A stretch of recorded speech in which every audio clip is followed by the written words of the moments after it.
Discover a better way to improve your bottom line and the procurement process in our episode today.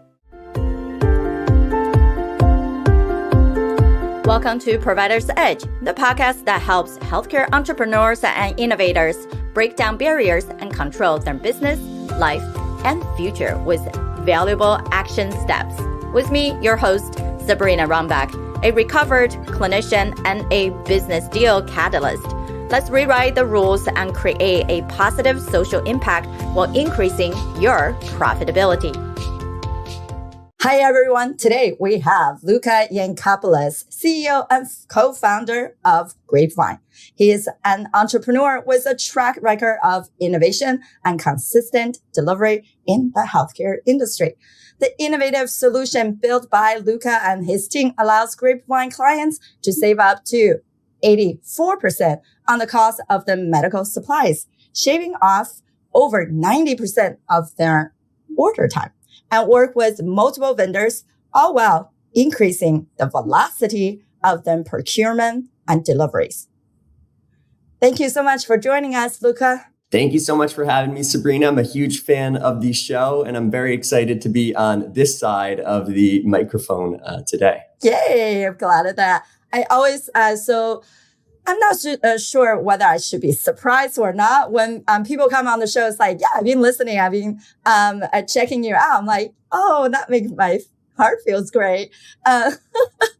Well, I know what you're doing, matters, and it matters to a lot of listeners out there. And, for those who are listening, know how important your time is, and know I appreciate how important my words are for you. Yeah, because every special guest speaker on our show, they're either leaders in the industry helping healthcare entrepreneurs to grow, or they're already an organizational leader who wanted to see potential innovations and solutions in the space to help our patients, caregivers, or our providers like ourselves to improve, to do better, and not to burn out.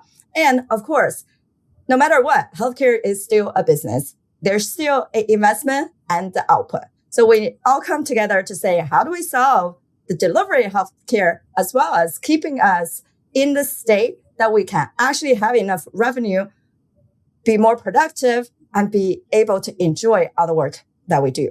So could you share with us who you typically work with and collaborate with, and what is the solution that you're making a difference in the healthcare space?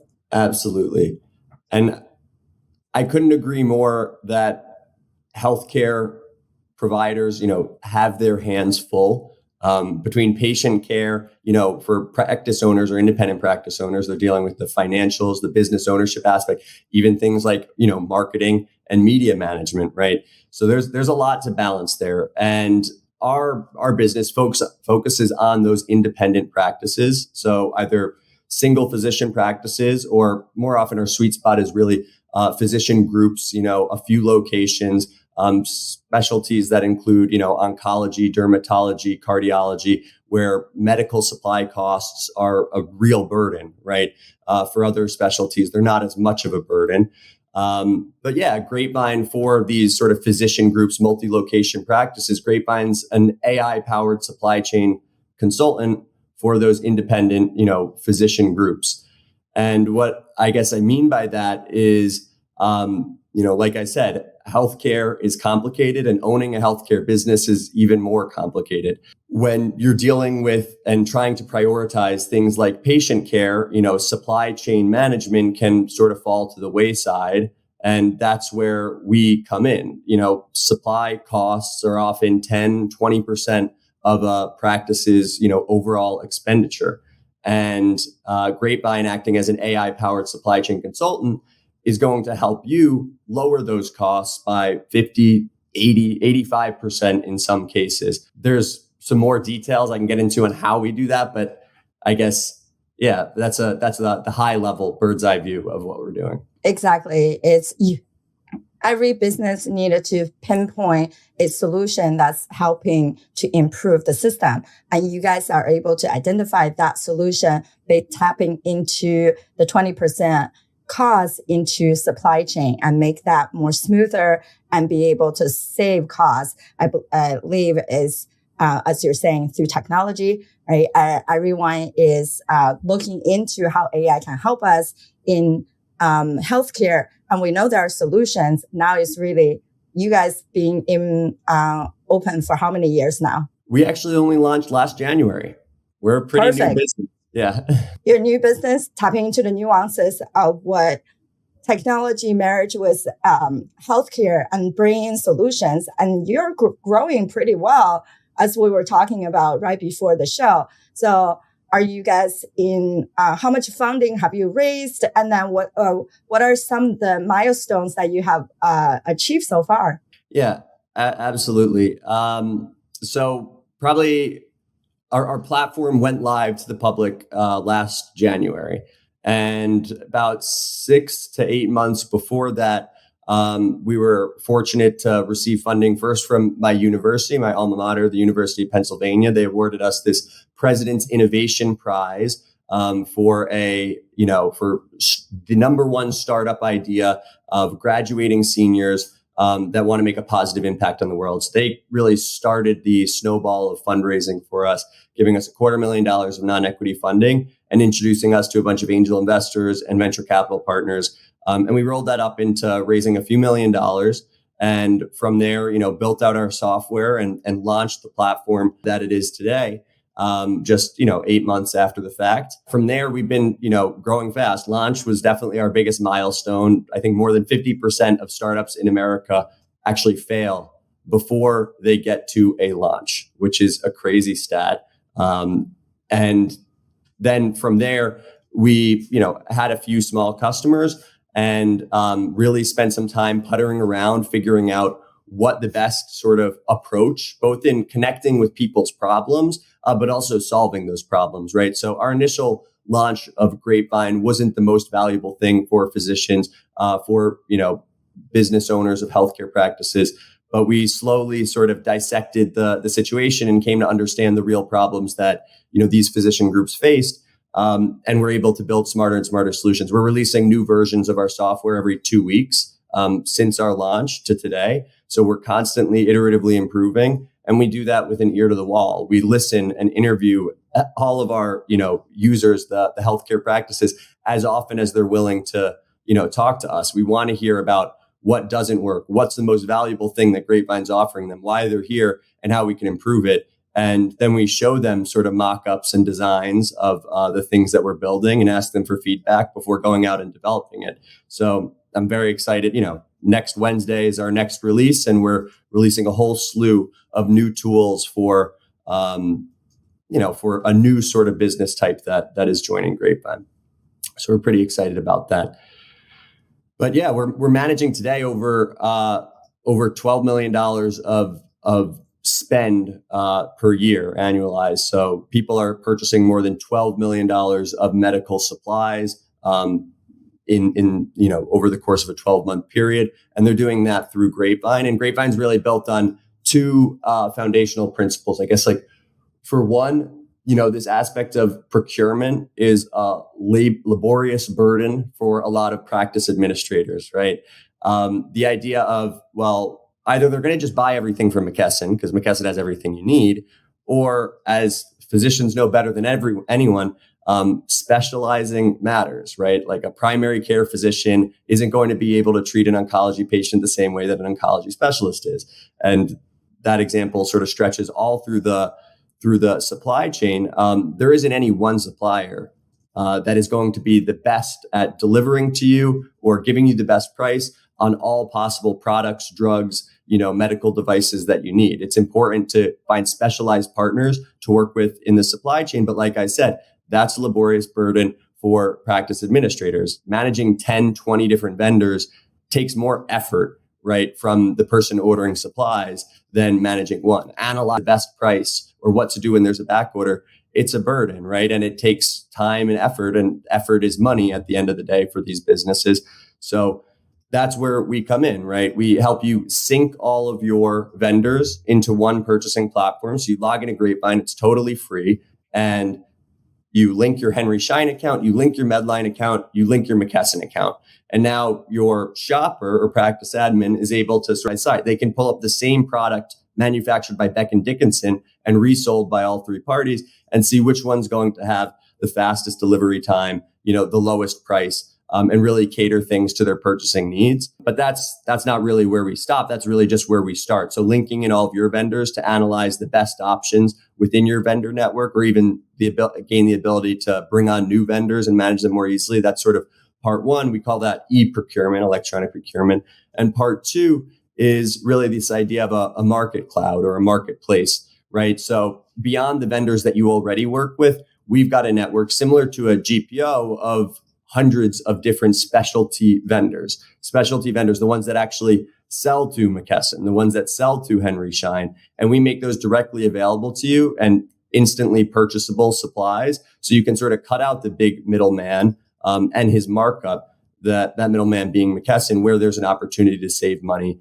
for your business. So you're getting access to a wide pool of vendors that you can click and buy from, but you're also able to manage all of your existing vendors and all of your new vendors in one platform, one website, and it's totally free to use. Right.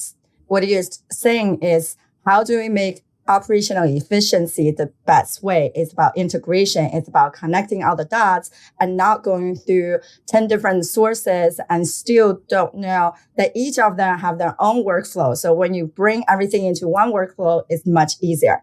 Now, our audience are great at supporting, and I think all of us love to leverage community to help us. So what would be one or two things that you would want our audience to help you with? Well, Sabrina and I were talking about this before we started the recording today. But we've recently turned off marketing. I mean, the idea of sending out cold emails or putting up ads on LinkedIn to try to capture attention of, new potential business owners in the healthcare space, it doesn't resonate with me, as much as, a referral. So we're getting sort of 10 new signups from existing customers referring, other businesses that they know and business owners they know and doctors and physicians that they know to the platforms every day. We're getting 10 new signups. And that's the way I like to grow, right? You guys have a better idea of who's similar to you, who's struggling with the same problems that we're talking about here today, than, LinkedIn or, any cold email list, is going to really help us match. And I think matchmaking in that way, so we can find sort of similar players, similar business owners that have similar problems, and we can continue to roll out this solution to help people on a broader scale. I mean, that's my number one agenda. So if people, if you like what we're talking about here and you're connecting with the problems that we've identified, I would definitely say spread the word, tell people about it, and let's make some change in this industry, together. And I'm a big believer in the community aspect. All my co-founders are my best friends from my childhood and college and different walks of life. So I think community is really important. Perfect. And as we see business, it always comes with challenges because there's ebb and flow in how just our social environment, our resources changes, and our talent pool. So could you share with us some strategies or approaches you found effective in navigating and overcoming some of the growth pains that you have experienced? Yeah, I think that both finding people that are as excited, right? And I think this is every sort of small business that's undergoing that scaling sort of stage. Finding people that are as excited to work on drive forward progress on your agenda after you've got that sort of core team, and expanding that, I think, beyond, 10, 15, 20, 25 employees. There's often sort of a level of disconnect between the new hires and the, and the original co-founding team, right? Whether it's a practice admin or it's, a nurse, knowing and having a real connection with the business owner, of a medical practice, right? There's a real connection there up to a certain scale. But when you go to a large hospital or a huge conglomerate, do people really care about, the overall business, or does it become more little siloed pockets of having your own communities within that greater pool? I think that maintaining sort of the integrity of our mission and the alignment of our team as we grow and bring in new team players is a serious challenge for us. And then also, having the right number of people as we're rapidly growing is a constant challenge. We need to be bringing in more people. Bringing in poor people needs requires more money. And then we look to our investors to say, hey, we've got these different metrics that show success. How about you dig a little deeper into those pockets? Exactly. I think talent is so important. The human capital it's the core of any business. And you said it exactly right. It's about your passion, your alignment of what you as a visionary sees in the solution you're bringing. But how do you convey that so everybody else in their core is believe the way that you do, and so you can grow all together, building onto each other. So thank you so much for this amazing interview. You share a lot of great resources, and then really helped some of the other entrepreneurs to see the differences between, yes, strategic partnership is amazing. We can leverage that really well and continue to build on that. And we needed to really make sure the people that we hire is the right person with the right talent in the right seat. Because too many times we've seen the wrong people in the right seat or the right people in the wrong seat. It just doesn't work. So how can people find you if they'd like to connect and learn more about your work? Yeah, absolutely. I think the number one way is, and we've got a whole support team that'll sort of back you up. I would say go to go-grapevine.com. That's go-grapevine.com. And again, sign up for free and our customer support team will be in touch with you same day. Alternatively, if you want to speak to me directly, although I'm sometimes a little slow to respond to my email inbox, you can hit my email. It's Luka, Luka at same website, go-grapevine.com. So Luka at go-grapevine.com. It may take a little longer to get back to you that way, but I welcome any sort of questions, ideas, or interest, in my email inbox. Perfect. Thank you so much for this amazing talk. We know we're going to have a lot more conversation. Thank you. Have a nice day, everyone.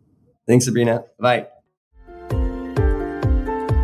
Thank you for tuning in to Provider's Edge podcast. We hope you enjoy our latest episode and found the insights and tips helpful. We'd love to hear your feedback on the show and learn what topics you'd like us to cover in the future. So please take a moment to leave us a review on your favorite podcast platform and let us know what you think.